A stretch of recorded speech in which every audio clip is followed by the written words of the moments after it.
যাক আমরা লাশটা কত দ্রুত সময়ের মধ্যে পাইতে পারি। যদি আল্লাহ তাআলা সদিচ্ছা থাকে তাহলে আমরা তো দ্রুত তাড়াতাড়ি পেয়ে যাব। যেহেতু নদীতে জোয়ার ভাটা আছে, লাশটা পাওয়াটা খুবই কষ্টকর। পুকুর হলে খুব দ্রুত পাওয়া যায়, তাড়াতাড়ি পাওয়া যায়। পুকুর হলে, হ্যাঁ। জি জি। এখানে তো আমরা দেখছি যে প্রচন্ড স্রোত।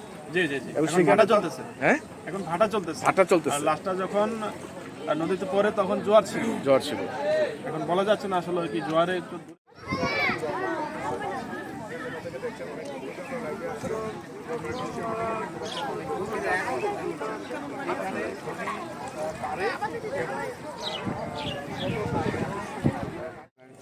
আর খুদে খাওয়া যাচ্ছিল না।